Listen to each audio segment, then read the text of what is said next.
주시옵소서. 예수님의 이름으로 기도합나이다. 아멘. 자, 오늘은 2절에 있는 말씀에 보니까 이런 말씀이 있습니다. 헛된 말이 이런 말은 내가 많이 들었나니 너희는 다 재난을 주는 위로자들이다 라고 그렇게 말했습니다. 위로를 주는데 재난을 준대요. 위로한답시고 오히려 마음의 아픔을 가중한다, 그런 말이에요. 그러면 말이 안 되는 거잖아요. 우리도 마찬가지로 다른 사람들을 위한답시고 이야기한 게 오히려 다른 사람들을 더 힘들게 하는, 다른 사람들을 도와준답시고 다른 사람들을 더 힘들게 하는 일이 있어요. 왜 그럴까요?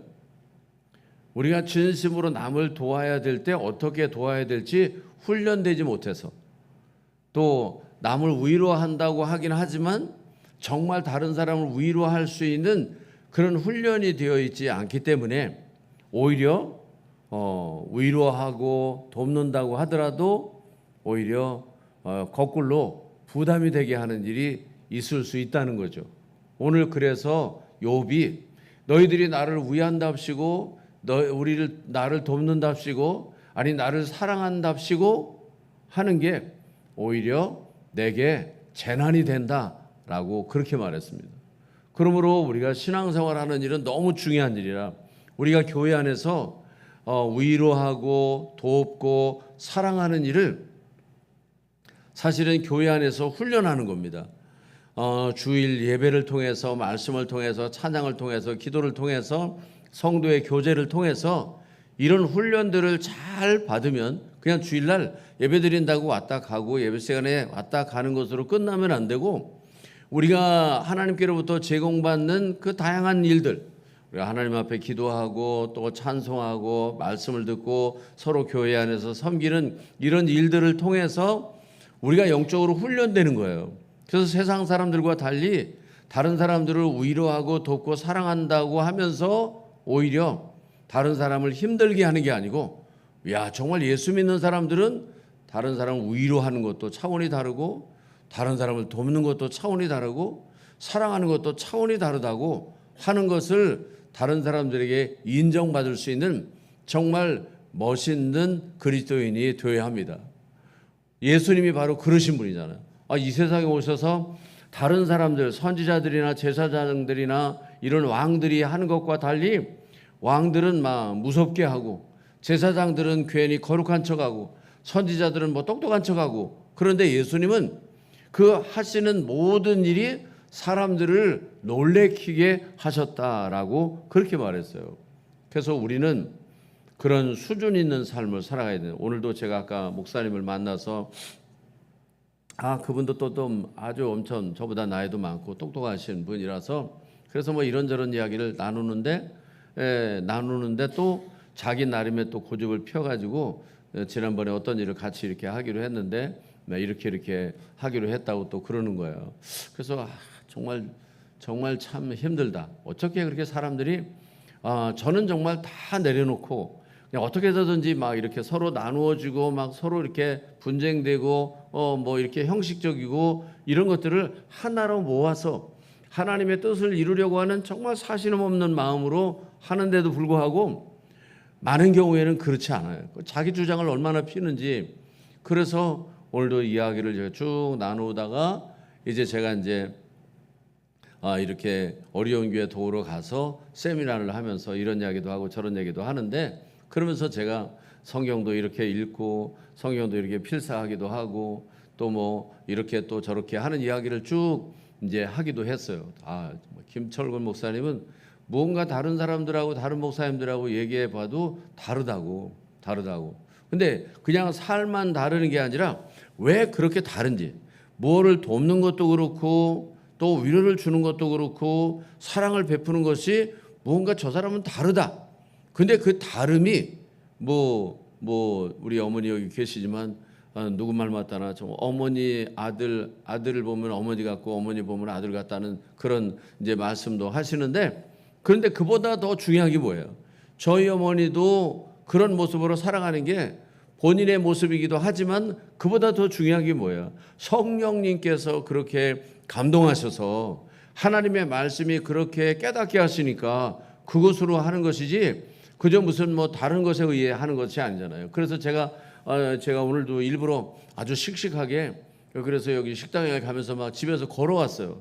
아따마 얼마나 추운지 아니 넥타이도 안 매고 그냥 잠바도 속에 걸 안 넣고 겉만 입고서는 그러고 나왔더니 막 얼마나 추운지 그냥 장갑도 안 끼고 아이고 차를 타고 올 걸 옷을 좀 따뜻하게 입고 올 걸 그러면서 막 콧물을 흘려가면서 그러면서 걸어서 식당에 갔는데 그분이 이제 나중에 갈 때는 태워다 준다고 해서 태워다 주는데 저희 집보다도 훨씬 더 또 먼 데까지 저를 내려다 줬어요. 그래서 또 거꾸로 또 걸어오느라고 한참 줘가지고 또 고생을 했어요.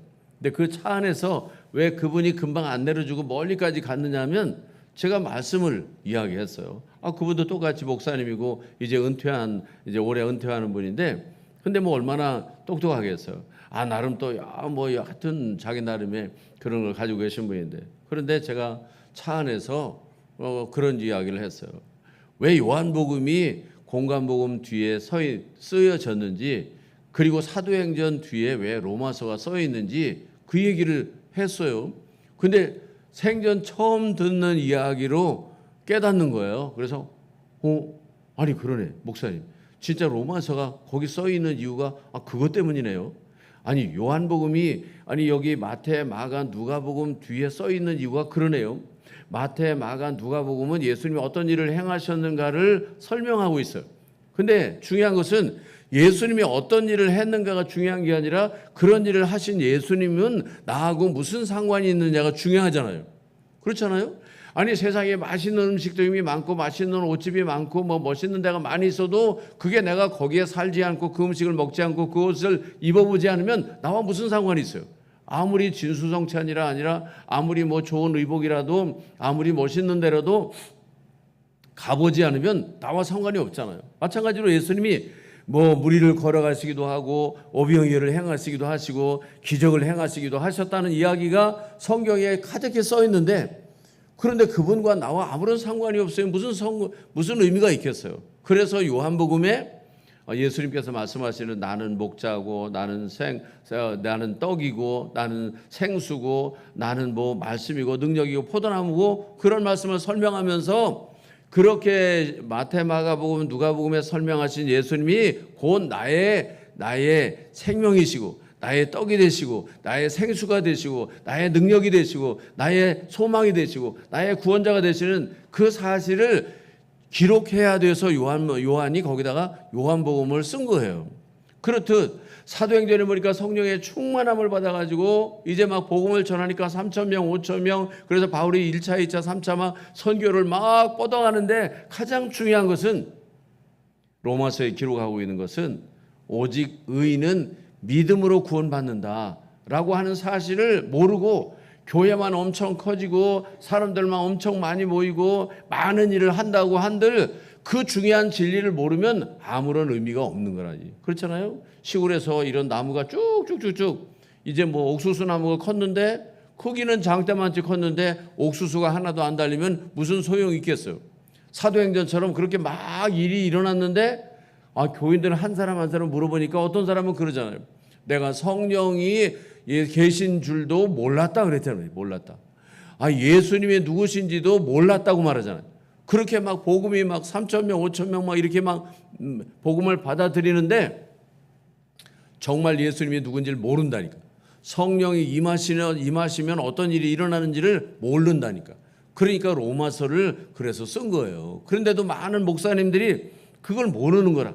그래서 제가 그 얘기를 했더니 깜짝 놀라가지고 아니 그러네요. 아니 꼭 처음 이제 뭐 저 신학교도 안 들어간 사람이 듣는 얘기처럼 그러는 거예요. 그래가지고 그 얘기를 듣고 싶어가지고 내려줘야 되는데 저기까지 한참 가가지고 그래서 내려줬다니까요. 그래서 언제 만나면 또 나머지 이야기를 더 해줘야 되겠다 하는 생각을 가지는 것처럼 바로 오늘 본문에 욥은 그 얘기를 하는 거예요. 친구들이 자기를 위로하고 자기를 돕고 자기를 사랑한다고 매일같이 찾아와서 3명의 친구들이 이야기하는데 뭐라고 말했어요? 2절에 있는 것처럼 자기에게는 재난이래요. 재난. 말하는 거 아이고 그렇잖아요. 말도 막 뭔가 상대편을 위로하는 말이 아니라 자기 좋아서 막 계속하면 듣는 사람이 얼마나 힘들겠어요. 아니 물건을 도와준다고 이 물건을 들고 가는데 이거 같이 이게 손을 맞춰서 들고 와야 되는데 이거를 또 막 질질 막 끌고 막 앞당겨 가면 이 사람이 또 얼마나 불편하겠어요. 같이 자연스럽게 들은 등 많은 등 이걸 맞춰 들고 가야 그래야 들어주는 사람도 이게 들림을 받는 사람도 좋지 힘쓴다고 막 자기 막 끌고 가면 여기 있는 입장은 얼마나 불편하겠어요. 또 뭐 사랑한답시고 막 그런데 제가 만약에 우리 손주 아이들 사랑한다고 이렇게 막 면도도 안 한 얼굴로 막 얼굴을 비벼가면서 뽀뽀뽀뽀 그러면 얼굴에 상처나고 그래서 얼마나 싫어하겠어요. 할아버지는 좋아해도 그 뽀뽀를 받는 애들은 힘들잖아요. 그러니까 중요한 것은 내가 사랑한다고 사랑이 아니고 돕는다고 돕는 게 아니고 위로한다고 위로하는 게 아니라고. 그래서 오늘 본문에 아주 중요한 진리의 말씀을 말씀하고 있어요. 우리가 그렇게 말했잖아요. 고린도전서 13장에 보면 내가 사람의 방언과 천사의 말을 할지라도 뭐가 없으면 사랑이 없으면 소리나는 구리와 울리는 괭가리가 되고 내가 예언하는 능력이 있어 모든 비밀과 모든 지식을 알고 또 산을 옮길 만한 모든 믿음이 있을지라도 사랑이 없으면 아무것도 아니고 내가 내게 있는 모든 것으로 구제하고 내 몸을 불사르게 내어 줄지라도 사랑이 없으면 내게 아무런 유익이 없다. 우리가 붕어빵도 열심히 구워주지만 붕어빵을 굽는 게 중요한 게 아니고 나누어 주는 게 중요한 게 아니고 뭐가 있어야 된다고요? 그 안에 사랑이 있어야 된다. 사랑이. 내 입장에서만 굽는 게 아니고 내 입장에만 주는 게 아니고 내 입장에서가 아니라 그 사람의 입장에서 그 사람은 지금 당장 다른 일이 막 힘들고 어려워 죽겠는데 붕어빵 준다고 선심 쓴다고 막 아주 막 힘줘서 뭐라고 하고 뭐 나오라고 하고 막 억지로 막 그러면 그 사람이 붕어빵이 좋겠어요. 붕어빵이 오히려 이 갈치처럼 찔리고 그러는 거지.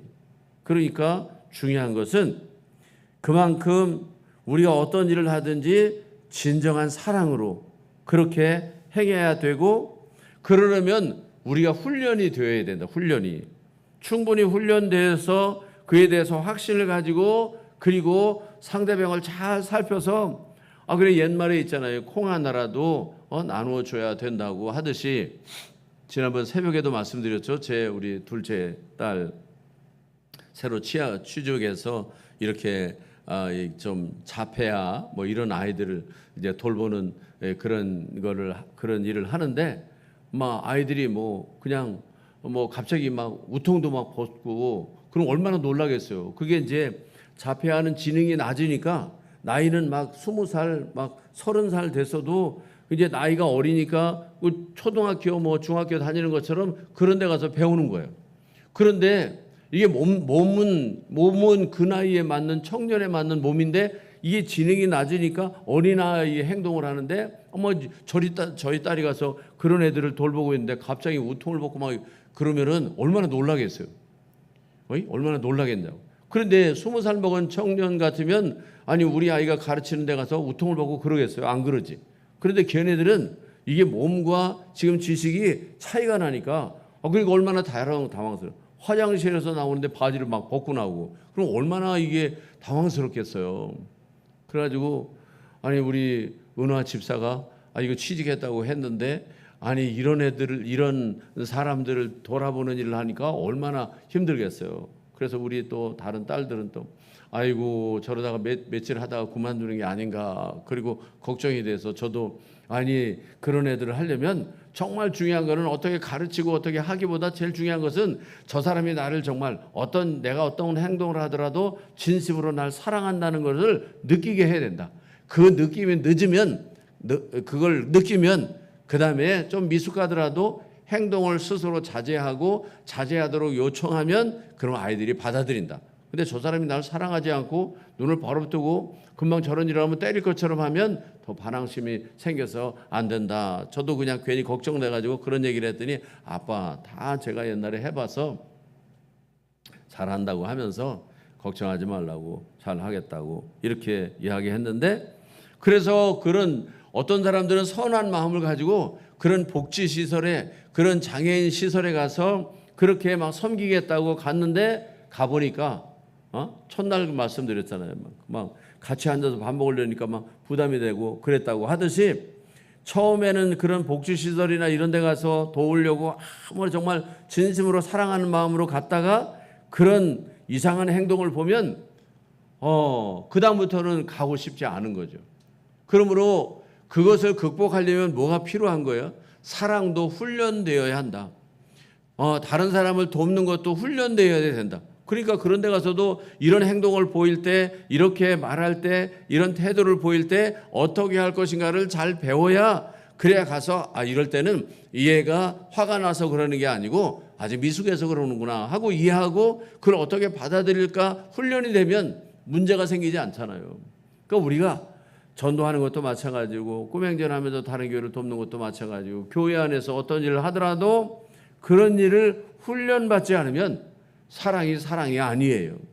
돕는 게 아니고 위로하는 게 위로하는 게 아니다라고 오늘 성경은 말하면서 사랑의 사람으로 완성될 때 온전한 믿음의 수준에 들어가게 되고 그럴 때 더욱 하나님께서 함께 하시는 놀라운 은혜를 체험하게 된다. 오늘날 많은 목사들이 열심히 공부해서 유학 가서 공부해서 뭐 영어도 잘하고 뭣도 잘하고 다 잘하지만 중요한 것은 이런 훈련이 되지 않으면 그러면 안 되는 거라. 저 같은 사람은 옛날 청년 때도 그렇고 새벽 예배도 그렇고 열심히 다녔으니까 지금도 새벽 예배 힘들지 않잖아요. 며칠 전에도 만났는데 목사님이 아들에게 교회를 맡겼대요. 한 400-500명 되는 교회를 맡겼대요. 그런데 가보니까 새벽 예배를 안 해요. 새벽 예배를 목사가. 그래가지고 이거 새벽 예배를 안 하다니. 그러면서 아버지한테도 굳이 새벽 예배를 하냐고, 요새 새벽 예배를 누가 나오냐고 그러면서 새벽 예배를 안 하더래요. 그리고 또 옛날 아버지처럼 주야 이러면서 통성기도 해야 되는데 그런 것도 안 하고 그냥 노래만 부르고 그냥 재밌게만 하고 그러고 하니까 교인이 줄줄줄 주는 거예요. 그 아버지 따라서 신앙생활 했던 분들이 그렇게 안 하니까 다 떠나가 버리고 절반만 남아버린 거예요. 그래가지고 목사님이 이제 다시 가가지고 아버지가 내가 새벽 예배 인도한다고. 그래가지고 새벽 예배를 인도하니까 자기도 이제 그럼 아버지 저도 하겠습니다. 그러고는 한다고 그래서 잘하나 봤더니 한 1년쯤 되니까 또 못하더래. 안 해봤으니까. 목사 아들이라도 새벽 예배를 해봤어야지 새벽 예배를 인도하는 거지 목사 됐다고 새벽 예배 인도하는 게 아니잖아요. 기도를 해야지.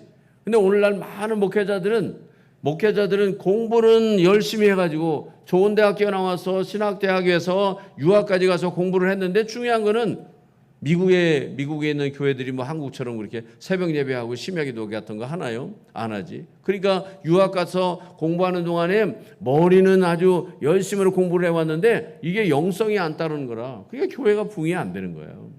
안 된다고.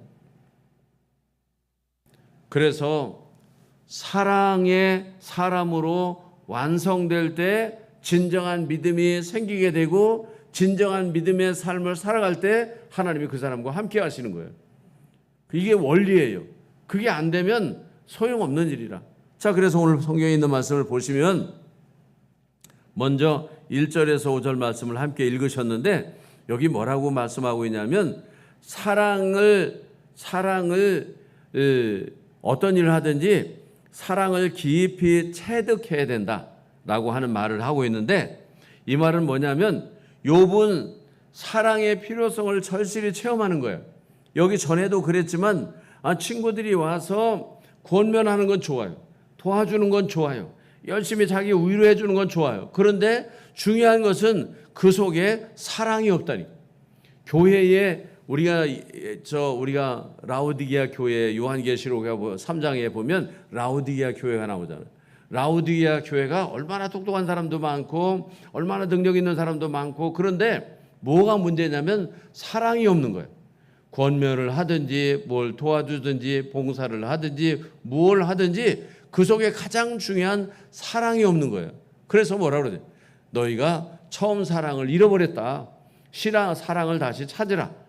부부간에도 마찬가지예요. 처음에 연애할 때는 남자가 여자가 어떻게 됐든지 아무런 상관이 없어. 방귀를 끼든지 밥을 먹다가 밥뒤를 흘리든지 그냥 다 예뻐 보이는 거야. 근데 결혼하고 나서 사랑이 식어지기 시작하면 어쩌다 저런 인간하고 내가 결혼을 했나. 아이고 정말 뭐 똥말 봤다고 막 이러면서 후회를 한다고. 왜냐하면 사랑이 전제되어 있어야 하고 그 사랑으로 끝까지 그게 이끌려 가야 되는데 그렇지 않으니까 그러니까 막 사랑으로 보지 않고 그 다음부터는 자꾸 다른 방식으로 보는 거죠. 그러니까 문제가 발생하게 되는 거야. 1절에서 4절에 보니까 친구들의 사랑 없음을 질책합니다. 그래서 5절에는 이렇게 말했어요. 하도 답답해서 그래도 입으로 너희가 강하게 하며 입술로 위로로 너희의 근심을 풀었느니라 라고 하는 말씀을 하고 있는데, 여기 있는 말씀 1절 4절에 있는 말씀을 쭉 보니까 내가 입장 바꿔 생각해 보건대 너희들이 나를 위로하고 나를 격려하고 내게 도움을 준다고 말하지만 진정으로 위로하는 것이 아니다라고 이렇게 말하면서 내가 만약에 너희들이라면 이렇게 하지 않았겠다. 입장을 바꿔보는 거야. 항상 그렇게 말하잖아요. 우리가 다른 사람에게 무슨 말을 하든 사랑을 주든 뭘 하든 입장을 바꿔서 생각해서 하는 거예요. 내 입장에서 하는 게 아니라 입장을 바꿔놓고 저 사람이 어떤 사랑을 원하는지, 저 사람이 어떤 도움을 원하는지, 저 사람이 어떤 위로를 받기를 원하는지를 생각하고 그렇게 해줘야지 자기 생각으로 말하고 자기 생각으로 위로하고 자기 생각으로 도우면 그 사람은 오히려 부담이 되는 거예요. 부담이 되는 거예요. 그러므로 우리가 정말로 어떻게 사랑을 해야 할 것인가를 체득하는 일은 너무나 중요하다. 하나님께서는 교육시킬 때 지식에 그치지 않고 삶에서 더욱 깊이 체득되어서 완전한 우리가 하나님의 사람이 되기를 원하십니다. 그러니까 순종을 하되 그냥 순종하는 게 아니라 말씀 위에서, 또 말씀 위에서 하되 아주 최고로 극한 상황에 있을 때도 정말 그 말씀을 실천할 수 있는 훈련을 하시느니.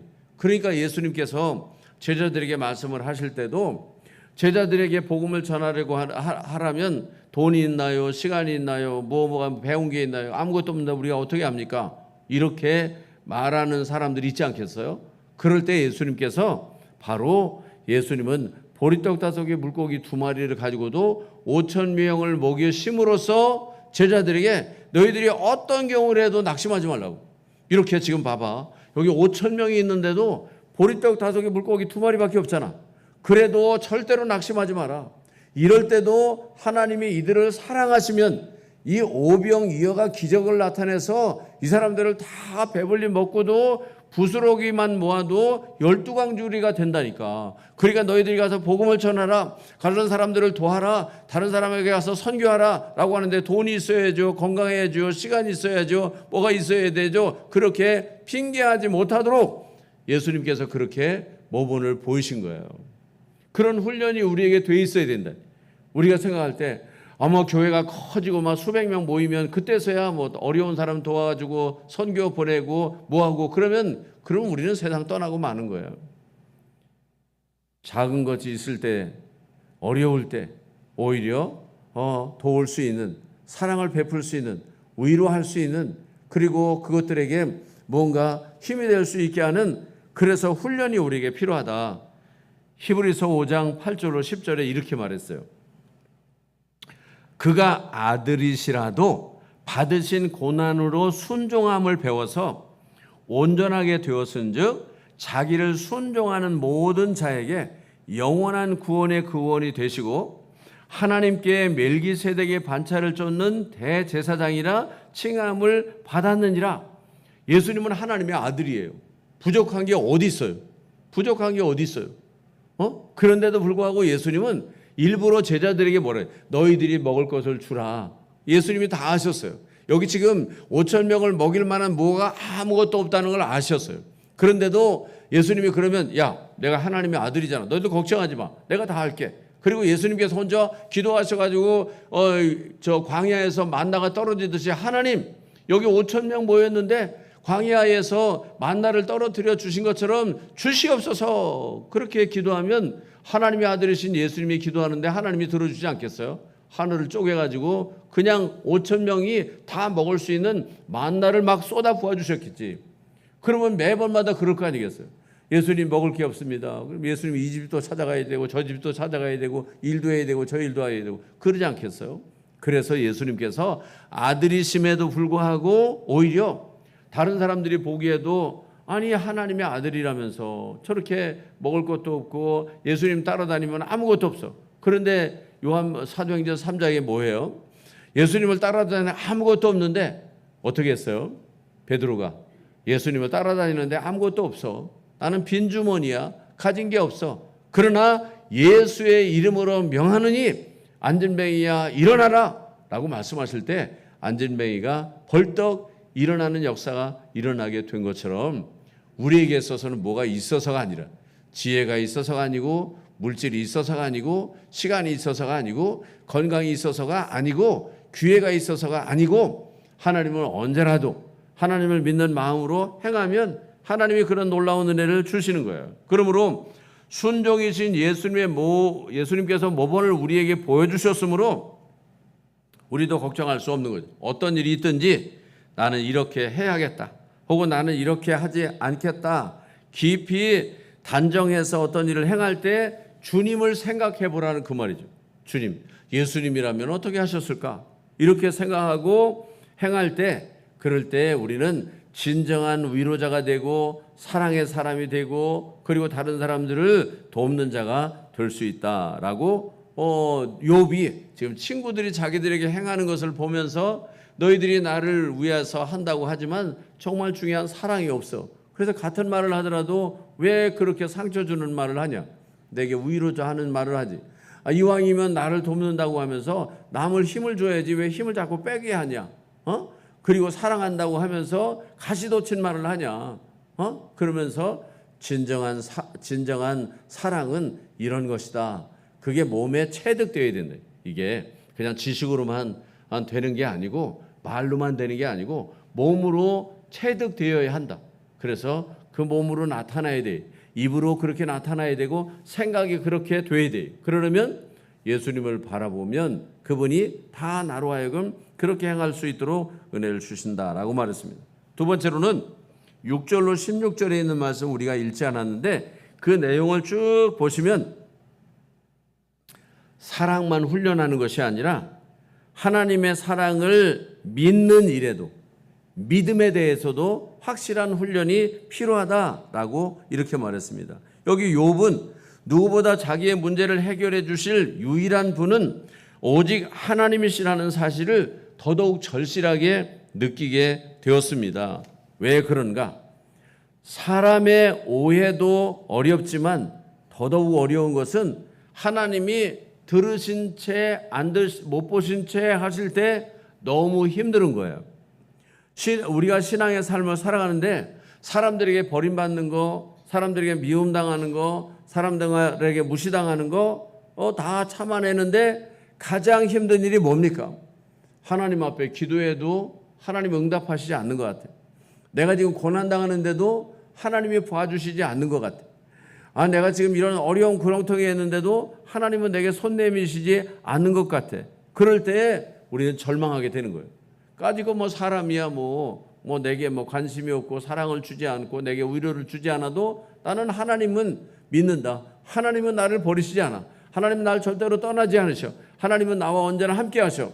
지난 주일날 설교한 말씀도 그렇잖아요. 야곱이 그저 기름 한 병을 가지고 아버지 집을 떠나 삼촌의 집에 가서 20년 동안 살아가는 동안 아무도 야곱을 인정해 주지 않는 거예요. 그런데 누가? 야곱이 내가 너와 함께 할 것이라. 너를 떠나지 않을 것이다.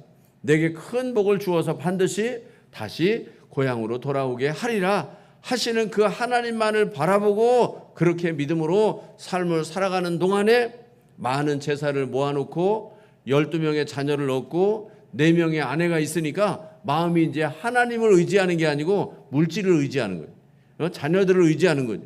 그리고 아내들을 의지하는 거죠. 그리고 아직도 힘이 빵빵한 자신의 힘을 의지하는 거죠.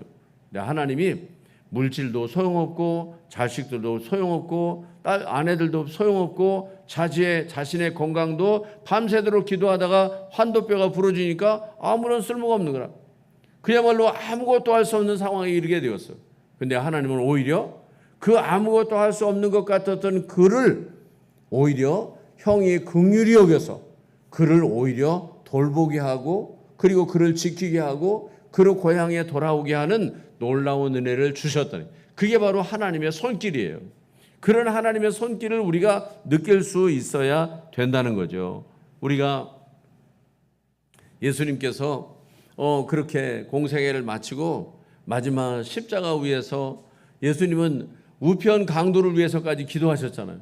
그런데 도대체가 내가 하나님의 아들인데 그렇게 십자가의 고난을 당하고, 아니 좌편에 있는 강도가 그렇게 자기를 무시하고, 또 이 간수 이런 군인들이 막 얼굴에 침 뱉고 막 옷 찢고 막 매를 때리고, 그런데도 하나님은 아무런 자기를 보시지 않는 것 같아요. 그래서 뭐라고 말했습니까? 엘리 엘리 라마 사박다니, 아버지 아버지 어찌하여 나를 버리시나이까 라고 그렇게까지 이야기했잖아요. 근데 하나님이 버리셨나요? 하나님은 참으시는 거죠.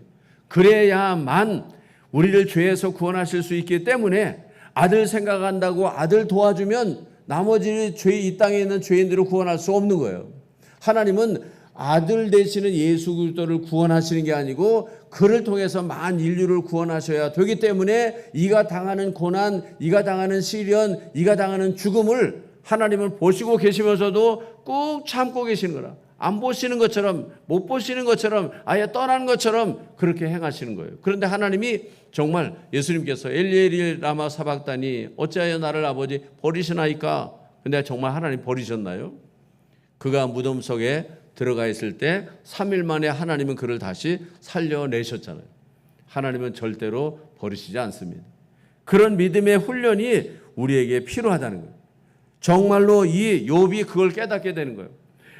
자기의 아내도 그리고 자식들도 다 10명도 떠나버리고 그 많은 재산 다 떠나고, 그리고 10명의 자녀가 떠나고, 아내까지 자기를 저주하고 자기 몸까지 완전히 병들어 있고, 그나마 친구들이 날마다 와서 자기를 괴롭힐 때에, 그럴 때에 뭘 의지하겠어요? 하나님밖에 의지할 수 없는 거죠. 바로 욥기서는 그걸 우리에게 교훈해 주는 거예요. 이 세상의 물질이나 사람이나 자녀나 부모나 어떤 누구를 의지할 것이 아니라 오직 하나님만을 의지하라 라고 하는 것을 보여주시는 중요한 진리의 말씀입니다. 그러므로 우리가 이 땅의 삶을 살아가는 날 동안도 우리가 누구를 돕는다고, 제가 늘 말씀드리죠. 꿈행전 가서도 마찬가지지만 붕어빵 기계를 주는 게 중요한 게 아니고 그 사람들에게 정말 하나님이 어떻게 은혜를 베풀어 주시는지. 그래서 제가 우리 교회가 이렇게 세워지고 우리 교회가 이런 데도 이런 일을 하고 또 이런 이야기를 하는 게 뭐냐면, 그 사람들은 날마다 물질과 환경과 상황을 그걸 바라고 목회를 하지만 가장 중요한 것은 여기, 그러니까 오늘날 많은 목사님들이 어려운 교회를 돕기도 하고 선교사를 돕기도 하고 여러 가지 많이 하잖아요. 그런데 가장 중요한 건 뭐라고요? 하나님이 도우시는 것, 하나님이 도우셔야만 된다는 사실을 깨닫게 하는 일이 너무나 중요하다. 그래서 그 말씀을 강력하게 드리는 것처럼 이 욥의 환경에서는 정말 하나님이 다 앞서 말 재산도 떠나가고 자식도 떠나가고 아내도 그렇고 친구들마저 그러니까 다 자기를 버린 것 같아요. 그런데 성경에 정말 하나님이 버렸다면 욥기서 42장이 다시 하나님께서 갑절로 복을 주셨다는 내용이 기록되어 있지 않아야 되잖아요. 근데 거기 기록되어 있잖아요. 그 말은 절대로 재산이 날아가고 자녀가 죽고 아내가 떠나가고 자기 몸이 병들어도 친구들이 조롱해도 하나님은 절대로 버리시지 않는다는 거예요. 그걸 바로 보여주고 있는 거예요. 그런 신앙을 우리는 교회 안에서 보여주어야 합니다. 갑자기 제가 오늘도 어떤 목사님과 이야기를 나눴는데, 저기 서구 쪽에 있는 교회 목사님 교회가 막 부흥을 해가지고, 그래서 아주 훌륭한 부목사님을 이제 그리로 데려가서 후임자로 정했는데 그 사람이 떠나갔대요. 왜 떠나갔나? 그랬더니 그 교회 장로님이 엄청나게 사업이 잘 되는 분이 계셨어요. 그래가지고 그 사업 잘 되는 분이 막 교회를 막 열심히 밀어줘 가지고 교회 건물도 막 사고 막 저 필리핀에 막 뭐 선교 센터도 짓고 막 그리고 또 막 그분이 만드는 뭐 옷도 막 이제 목사님들에게 나눠주기도 하고 막 그랬어요. 근데 그 목사님 그 장로님이 망했다네. 그러니까 교회가 갑자기 쪼그라들기 시작하는 거예요. 그래가지고 목사님 은퇴해도 아무것도 해줄 수도 없고, 그리고 여기 새로운 목사님에게도 아무런 힘이 되지 못하는 거예요. 그러니까 그 목사님이 왔다가 걱정이 돼가지고, 아이고 목사님 여기 아직 은퇴도 안 하고 계신데 나까지 여기 와가지고 이 목사님 뒤를 잇는다는 건 이건 너무 큰 부담이다. 그래가지고 그냥 가버렸다잖아. 그렇게 되는 거예요. 아무리 돈 많은 장로님이라고 교회를 세우는 게 아니고, 중요한 것은 그런 상황 속에서도 우리의 믿음이 흔들리지 않고 믿음을 끝까지 지키는 가장 중요한 일인데, 오늘 7절에서 6절에 보면 그런 말씀이 있어요.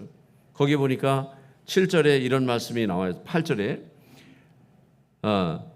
여기 7절 또 8절에 우리가 시들어져 결박당하고 오그라져도 9절에 박해하고 미워하는 것 같아도 10절에 많은 사람들에게 멸시와 모욕을 당할지라도 11절에 유치하고 불의한 자가 나를 친다 할지라도 12절에 나를 깨트르시고 부수트린다 할지, 그래서 가루를 만들지라도 13절에 내 마음의 가장 아픈 부분을 찌르고 터뜨리고 흐트러 고통스럽게 할지라도 14절에는 재앙의 명렬함과 공포가 있다 할지라도 15절에 슬픔과 죽은 사람의 다른 바가 없다 할지라도 16절에 날마다 눈물로 가득하고 죽음이 임박할지라도 하나님께서 나를 사랑하심은 변하지 않는다라고 말했어요.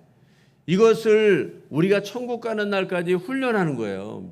이 세상에서. 그리고는 우리 교회 우리 뭐 김정원 집사님을 비롯해서 암에 이렇게 고통당하는 분들 많은 환자들이 있잖아요. 끄떡하면 아프다고, 끄떡하면 뭐하다고, 끄떡하면 뭐 사업이 힘들다고. 그러고는 신앙생활을 하지 않는 것은 오늘 성경에 소개해주고 있는 것처럼 하나님을 진심으로 의지하는 게 아니라니까. 하나님을 진심으로 의지하는 믿음이 훈련되어 있지 않으니까 물질이 없어지면 흔들리고, 건강이 없어지면 흔들려주고, 무슨 조그마한 일이 생기면 시험 들고 낙심하고 좌절하고 절망하게 되는 거예요. 근데 오늘 본문에 이야기했잖아요. 7절부터 쭉 모든 내용이 뭐예요? 결국 이런 어려운 일이 자기 속에 있을지라도 하나님의 사랑은 절대로 변하지 않는다. 그 믿음을 갖고 살아가는 자가 되어야 한다라고 그렇게 말하고 있어요. 하나님께서 자녀들이 비록 험악한 세상에 살면서 아버지 하나님의 사랑을 생각하면 해같이 밝게 빛나기를 원하시는 거예요. 그래서 범사에 감사하며 항상 주 안에서 기뻐하며 찬송하며 삶은 나를 버릴지라도 하나님은 절대로 버리지 않으신다는 변치 아니하시는 하나님의 사랑을 믿고 기뻐하고 노래하는 자, 그게 진정한 행복한 자라라고 하는 것을 소개해 주고 있는 거예요. 오늘 새벽에도 말씀드렸잖아요.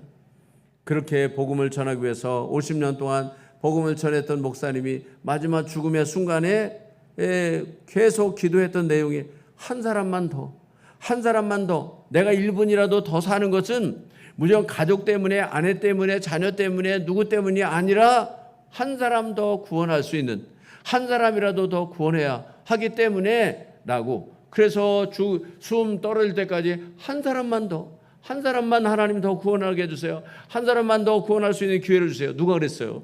예수님께서 십자가 위에서 우편 강도를 구원하시고 마지막 하나님에 가셨잖아요. 예수님은 숨 끊어주시는 순간까지라도 한 명, 오른편 강도, 그리고 길 가다가 누구를? 삭개오 한 사람을 마지막 전도해서 예수 믿게 하고, 그리고 마지막 십자가 위에서 또 전도해서 우편 강도를 천국 가게 했다니까. 우리는 숨 끊어지는 순간까지 그런 믿음을 고백할 수 있어야 되는 거예요. 아이고 내가 집 한 평 더 늘려 써야 되는데, 아이고 애들 제대로 공부 더 시켰어야 되는데, 아이고 내가 논 한 바지기라도 더 샀어야 되는데, 그게 아니라니까. 한 명이라도 더 구원할 수 있어야 하는 것이 우리의 바람이고 기도야 그게 진정한 믿음의 사람이라라고 말하고 있습니다. 그게 바로 하나님의 사랑이고 예수님의 사랑이고 그게 욥의 친구들이 욥에게 해야 될 말인데도 불구하고 오히려 욥의 친구들은 그렇게 하지 않았다는 거예요. 그러니까 욥의 친구들은 진정한 사랑의 사람도 아니고 그렇다고 진정한 이제 믿음의 사람들도 아니라 그러니 욥이 얼마나 힘들었겠어요.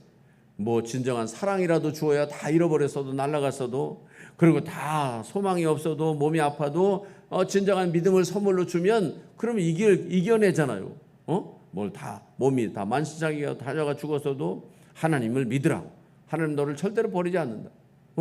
아무리 세상이 어떻게 너를 버린다 할지라도 하나님 너를 절대로 버리지 않으신다고 그 하나님의 사랑을 기억하라고 이래 말했으면 욥이 다 잃어버리고 아무것도 가지지 않고 몸이 아파 힘들어도 친구들의 말에 아 그렇구나 다 없어도 하나님 날 사랑하시지 그래 다 떠나도 하나님 날 버리시지 않지 그래서 용기를 가지고 믿음에 서야 되는데 말로만 한다 말로만 그러면서 이래서 그렇고 저래서 그렇고 의미가 없다.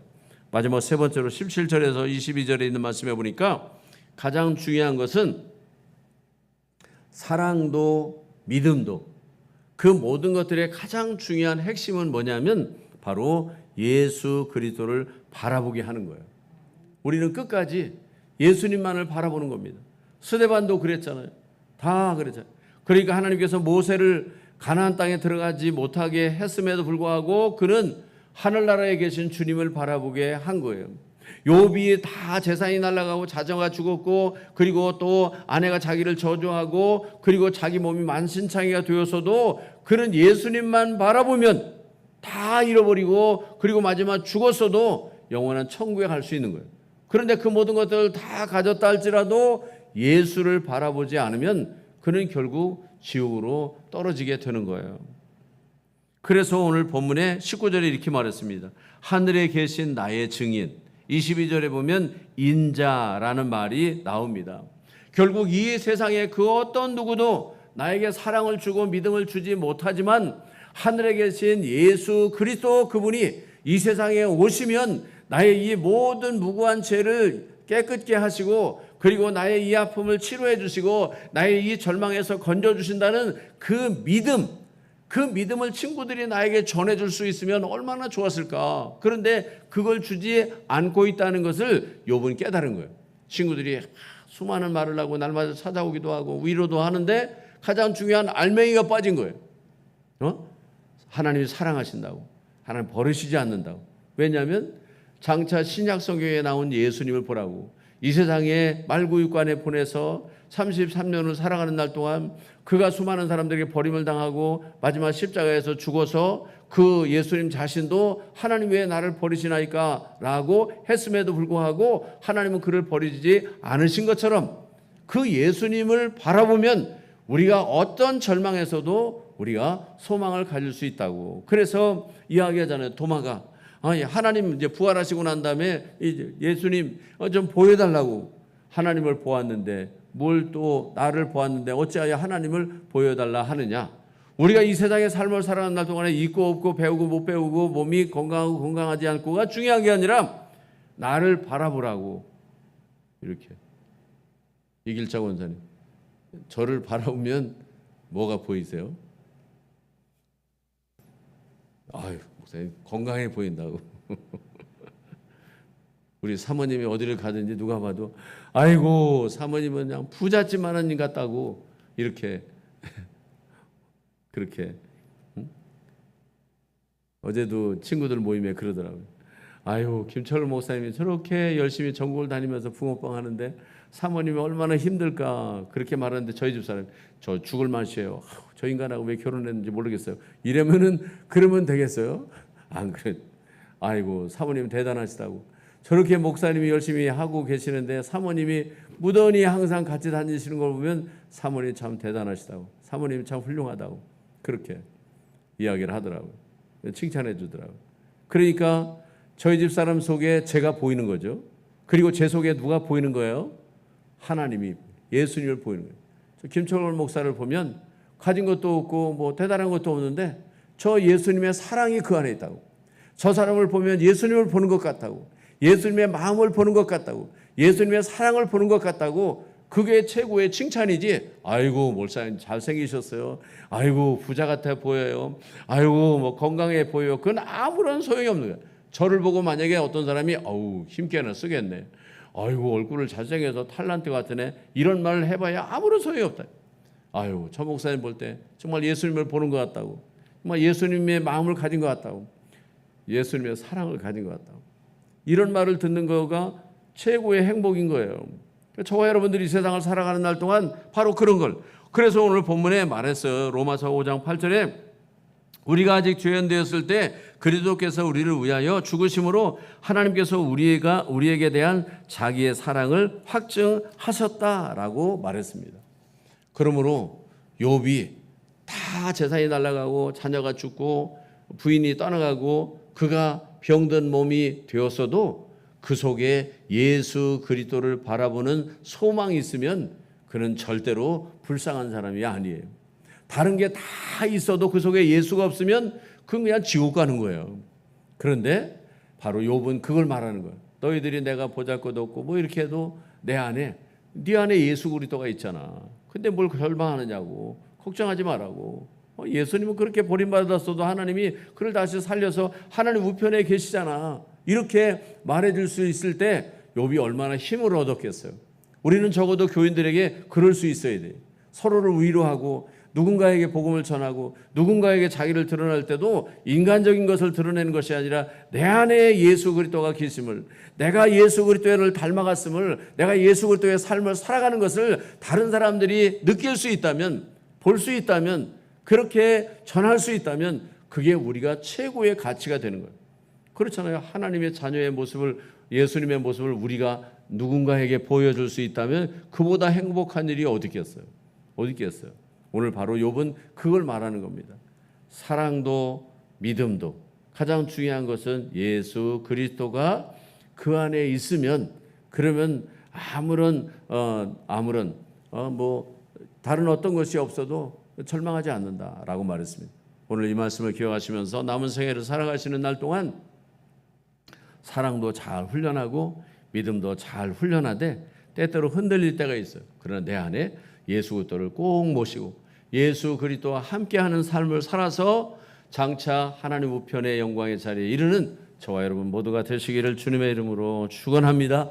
고마우신 하나님 감사합니다. 주신 말씀을 마음에 담고 진정한 사랑을 실천하는, 진정한 믿음을 소유하는, 그리고 꼭 예수 그리스도를 닮아 예수 그리스도와 함께 살다가 예수 계신 천국에 이르는 우리 제2교회 모든 성도님들 다 되시도록 축복해 주시옵소서. 이제는 우리를 죄에서 구원해 주신 예수 그리스도의 놀라우신 은혜와 아버지 하나님의 끝까지 사랑하심과 성령님의 감동, 감화, 역사 충만케 하신 은혜가 오늘 추위에도 주님 앞에 나와 예배하는 사랑하는 장로님, 권사님, 그리고 사랑하는 모든 성도들 위해 이제로 영원토록 함께 계실지어다.